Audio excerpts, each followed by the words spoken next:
పిల్లలు కావాలనే మీ కలను నెరవేర్చుకోండి. మొదటి కన్సల్టేషన్, మొదటి స్కానింగ్ ఉచితం. వివరాల కొరకు హెగ్డే ఫెర్టిలిటీని సంప్రదించండి.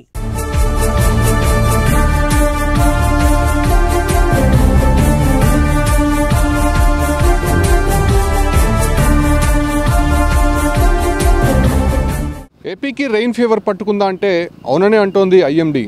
ఇప్పటికే దక్షిణ కోస్తా రాయలసీమ ప్రాంతాల్లో అనేక సందర్భాల్లో అల్పపీడనాలు, వాయుగుండాలు తీవ్ర నష్టాన్ని మిగిల్చినటువంటి సందర్భాలు మనం చూసాం. అయితే ఇప్పుడు దక్షిణ కోస్తాంధ్ర, ఉత్తర తమిళనాడు వైపుగా ఇది పశ్చిమం వైపు దశగా పయనిస్తూ అది తీవ్రంగా బలపడేటువంటి అవకాశం ఉన్నట్టు తెలుస్తుంది. ప్రస్తుతం బంగాళాఖాతంలో ఏర్పడినటువంటి అల్పపీడనం కారణంగా రాబోయేటువంటి 3 రోజుల పాటు అత్యంత భారీ వర్షాలు కురిసేటువంటి అవకాశం ఉన్నట్టు తెలుస్తుంది. దాంతోపాటు కూడా కొన్ని జిల్లాలకి పిడుగులు పాటుతో కూడినటువంటి వర్షాలు కురిసే అవకాశం ఉంది.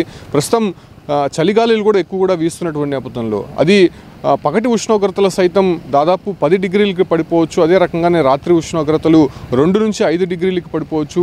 తీవ్ర చలితో పాటు భారీ వర్షాలు కురిసేటువంటి అవకాశం ఉండడంతో అటు రాయలసీమ జిల్లాలకు సంబంధించి ఉమ్మడి చిత్తూరు జిల్లా, అదే రకంగానే నెల్లూరు, ప్రకాశము ఈ ప్రాంతాల్లో అంతా కూడా రాబోయేటువంటి 3 రోజుల పాటు అత్యంత భారీ వర్షాలు కురిసే అవకాశం ఉన్నట్టయితే చెప్తోంది. సో మనం ఇప్పటికే చూసాము, ఇటీవల కురిసినటువంటి వర్షాలకి తిరుపతి జిల్లాలో ఉన్నటువంటి వాగులు, వంకలు, చెరువులు, డ్యాములు, అదే రకంగానే చిన్నపాటి కాలువలు సైతం ఉప్పొంగినటువంటి పరిస్థితులు అయితే చూసాం. అయితే ప్రస్తుతం మనం చూస్తున్నటువంటి ఈ ఒక్క స్వర్ణముఖి నదికి సంబంధించి అంటే కళ్యాణ్ డ్యామ్ నుంచి కావచ్చు, లేదంటే ఆ ఎగువన ఉన్నటువంటి పలు ప్రాంతాల చెరువులు, చిన్నపాటి చెరువులు సైతం పూర్తిగా ఈ ఒక్క ప్రాంతం గుండానే నీరు ప్రవహిస్తూ ఉంటుంది. మనం చూసాం గతంలో ఈ రోడ్డు కూడా ఒకసారి మనం గమనించవచ్చు, భారీ వర్షాల కారణంగా పూర్తిగా దెబ్బతిన్నటువంటి పరిస్థితి.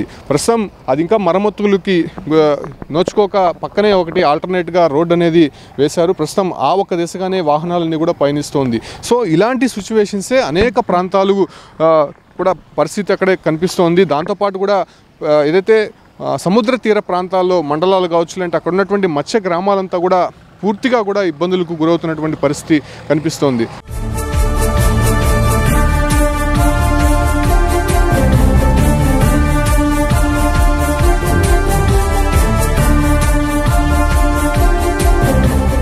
అయితే ప్రస్తుతం ఏర్పడినటువంటి అల్పపీడన నేపథ్యంలోనే అటు పశ్చిమ నైరుతి దిశగా కదులుతూ రాబోయేటువంటి 24 గంటల్లో అది క్రమంగా బలపడేటువంటి అవకాశం ఉన్నట్టు, అటుగా వాయుగుండంగా మారేటువంటి అవకాశం కూడా కనిపిస్తోంది.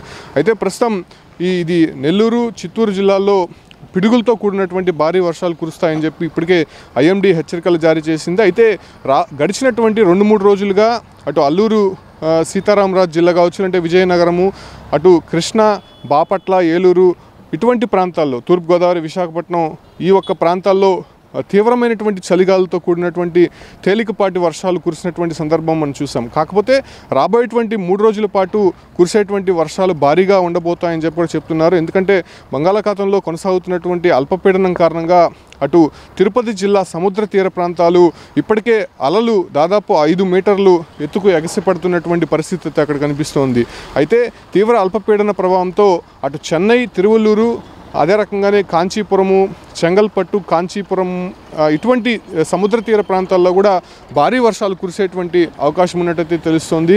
అయితే ఇది మరో వార్నింగ్ అని చెప్పొచ్చు. ఇప్పటికే దాదాపు 4-5 అల్పపీడనాలు, అదే రకంగానే అది వాయుగుండంగా మారడము, ఆ రకంగానే అటు రాయలసీమ కావచ్చు, అంటే కోస్తాంధ్ర ప్రాంతాల్లో తీవ్ర విషాదాన్ని నింపింది. పలు గ్రామాల్లో రాకపోకలు నిలిచిపోయాయి. పలు రైతులు కూడా చనిపోయినటువంటి పరిస్థితి. మత్స్యకారులు కూడా కొందరు సముద్రంలో చిక్కుకుపోయినటువంటి సందర్భంగా వాళ్ళని కూడా కాపాడినటువంటి పరిస్థితి. మళ్ళీ అటువంటి సిచ్యువేషన్సే కంటిన్యూ అవబోతుందని చెప్పి కూడా వాతావరణ శాఖ హెచ్చరించినటువంటి నేపథ్యంలోనే భారీ వర్షాలు కురిసేటువంటి అవకాశం ఉన్నట్టు ఇప్పటికే ఐఎండీ హెచ్చరికల నేపథ్యంలోనే ఆ రకంగా ముందస్తు జాగ్రత్తలు తీసుకోవాలి. ఇప్పటికే ప్రభుత్వం సైతం దీనిపైన కొంత మానిటరింగ్ చేస్తోంది, ఆ జిల్లా కలెక్టర్లతో మాట్లాడుతోంది. ముఖ్యంగా ఒకవేళ ఆల్ ఆఫ్ సడన్ అంటే ఫ్లాష్ ఫ్లడ్స్ కానీ వస్తే పాఠశాలలకి సెలవులు ప్రకటించే విధంగా కూడా చర్యలు చేపట్టారు.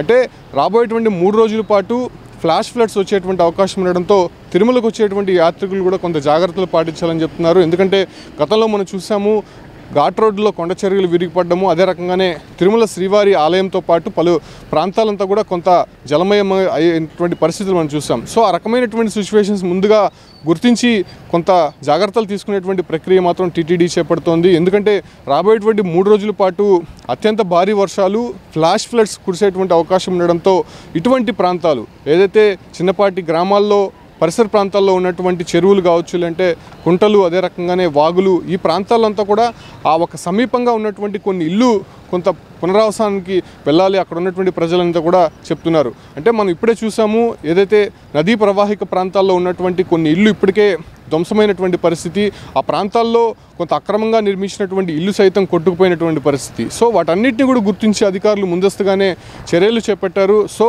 రాబోయేటువంటి 3 రోజుల పాటు కూడా ఇది ప్రస్తుతం ఏదైతే కోస్తాంధ్ర, అదే రకంగానే ఉత్తర తమిళనాడు, రాయలసీమ ప్రాంతాల్లో ఈ ప్రభావం ఎక్కువ ఉండబోతోంది. కాబట్టి ముఖ్యంగా తమిళనాడు తీర ప్రాంతం ఏదైతే ఉందో అటు నెల్లూరు జిల్లా కావచ్చు, అంటే సూలూరుపేట, తడ, ఈ మండలాలకు సంబంధించి కొన్ని జాగ్రత్తలు పాటించాలని చెప్పి అధికారులు చెప్తున్నారు. సో రాబోయేటువంటి 3 రోజుల పాటు అత్యంత జాగ్రత్తగా ఉండాలని చెప్పి ప్రజలు ప్రభుత్వం సూచిస్తోంది. దానికి తగినట్టుగా ఏర్పాట్లు అయితే చేసుకోవాలని చెప్పి ఇప్పటికే ప్రభుత్వం నుంచి వస్తున్నటువంటి సూచనగా చెప్పొచ్చు.